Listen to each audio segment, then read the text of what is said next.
All right, first, I want to thank you for doing this. Yeah, and no problem. I want to thank you for your service to our community. Not a problem.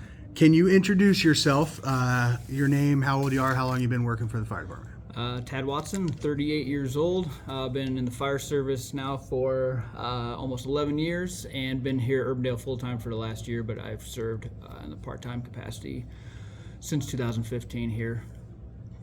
Excellent. What made you want to be a firefighter? When I was in grade school, I grew up on a farm, and one day I saw my dad running from one end of the farm to the other, which is an odd situation because my dad was not a big runner.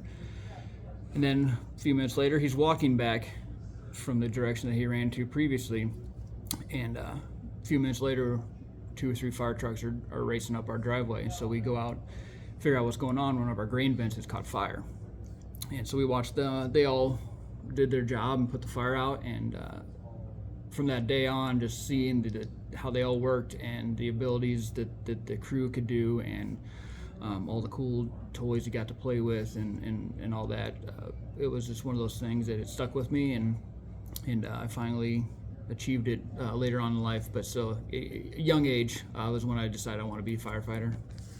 Okay, and tell me about somebody at the station that you look up to. Yeah, that's a hard one to nail down as far as who you look up to. Everybody has their own set of strengths and weaknesses, so it's a hard question to answer, because depending on what I need help with or what I'm wanting to do, you may go to a different individual. But as far as just overall firefighting activities, or even just some peer-to-peer support stuff, our driver engineer Dave Burns is real good at that kind of thing. He's one of those guys that I could call him up on the phone and be like, hey, I'm struggling, I need somebody to talk to, and he'll drop what he's doing and offer an ear for you, meet you somewhere if you want to sit and talk, or if you want to just get together and stare at a fire for a couple minutes, in his backyard. He's one of those guys that had fired up and let you come over. So as an overall, he's definitely one of my go-tos and someone I really look up to and strive to emulate. But like I said, everybody here has their own strengths that you can rely on and go to if you need help. So that kind of goes right into one of my questions. You guys are a team. Why is teamwork so important with the fire department? The old saying goes, teamwork makes the dream work, and everybody is an integral part of, the fire ground, whether you're the first due engine, whether you're, it's an EMS call. Everybody has their certain job that they have to do and tasks that they're assigned to do, and if one link of that chain is disrupted, things don't go smoothly. So without teamwork, we're not going to be able to effectively manage a fire. We're not going to be effective in the back of the ambulance. It's just a big part of what we do.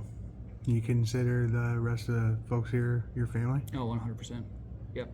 It's we've gotten together for holidays while we've worked. We've brought our wives and kids out for, last year we all worked Easter. We had everybody come out and we hid eggs for all of our kids. Most of the guys here have kids, and so we brought the kids out and they hunted Easter eggs. We do Christmas, Secret Santa every year with everybody, and 100% an extended family. We all hang out as a group. Our spouses know each other, our kids knows each other. We operate a third of our lives together. It's hard not to be interwoven between work and personal. I love it. What's your typical day look like? Typical day, I roll in here about 6:30. We kind of have a gentleman's agreement that your gear's on the floor, ready to go at 6:45. So if a late call comes in, the off-going crew can hang back and get out of here on time. Our morning meeting starts about 7 o'clock, which is what's on task for the day. What do we need to get done? What are some projects that have been working on? What the status of those? Usually Cap Manser will lead that, telling us what we got scheduled for the day. Eat your breakfast while you're listening, drink your coffee, and then you do your truck checks, make sure everything's in working order, get your gear stowed away, squared away, and then it's house duties, cleaning toilets, emptying trash, and then from then on it's just hitting the tasks that you have assigned, whether you're doing smoke detector installs, changing batteries, inspections, gym time, training activities, whatever the case may be. And then about 4 or 5 o'clock at night is considered your time. And we always cook a group supper, eat, and then watch a movie, watch TV. Right now it's just baseball, and none of us are huge baseball fans, so we're kind of in that rut where that's the only sport that's on. So we watch a lot of movies now, but we're big football, hockey fans, so we wait for winter time to come around. But it's kind of how our day is laid out. Fall is my favorite time of year. Yeah. Football season is my go-to. Okay, so the fire department has many core values. Mm-hmm. What is one core value that stands out to you, and why? I think the core value that sticks out to me is the integrity aspect. Integrity, you can look at it and dissect it and try to figure out the different nuances of the word, but it's always the one. I had an educator back in the day that always say it's kind of basically you're doing good even when no one's looking, and that's the one thing that has drawn me to Urbandale and has kept me around for so long, is that time and time again the crews show you that even if they're not in the public eye, they're doing the right thing. There's numerous stories of crews having helped somebody in, say, a motor vehicle collision, and they've just come back from the grocery store. They've loaded up the groceries, brought them back to the station, they kept them cool, so that then they didn't just waste. And nowadays, $200-300 worth of groceries that go to waste. They bring them here, and they put them in our fridges until they can come get them. I've heard of crews after the person had some chest pain during mowing the yard. The ambulance took off and they finished mowing the yard for the guy. Things like that. It's doing good when no one's watching, and that's what integrity means to me. You're just a good person doing what's right because it's what's right. It's not what you have to do. You're just doing it because you should. Man, I felt that in my soul, man. Good job. Let's see. I'll just ask a couple of more for you. What different types of roles are there at the fire department? There's a lot of roles here. Obviously, the biggest one is the captain, and he makes sure that we're all in line. He oversees the entire shift. He sets the schedule for the day, as far as what activities we have to get done for the day, inspections, etc. And then step down from him is his driver engineer. He's in charge of the fleet for our station as far as making sure that everything's in good working order. Fluid levels. They are in charge of the trucks. That is their corner of the world. They drive to and from the call and the apparatus. In our case, the ladder, and they're kind of the second in command. So in the chain of command. And then there's not a difference between the rest of us. Essentially, we are all fire medics with the exception of one EMT that we have on our shift, and we all essentially are at the same level as far as roles go. The only difference is amount of time served, but as far as a chain of command after the captain and driver engineer, we're all kind of the same level. And then so the fire medics we will sometimes ride backwards on the apparatus, or we'll be on the ambulance acting in the paramedic role. So depending on the day, that's our role. So today I'm on the ambulance, so I'll be working operating in more as a paramedic role. Okay, awesome. What's the funnest call you've ever been on?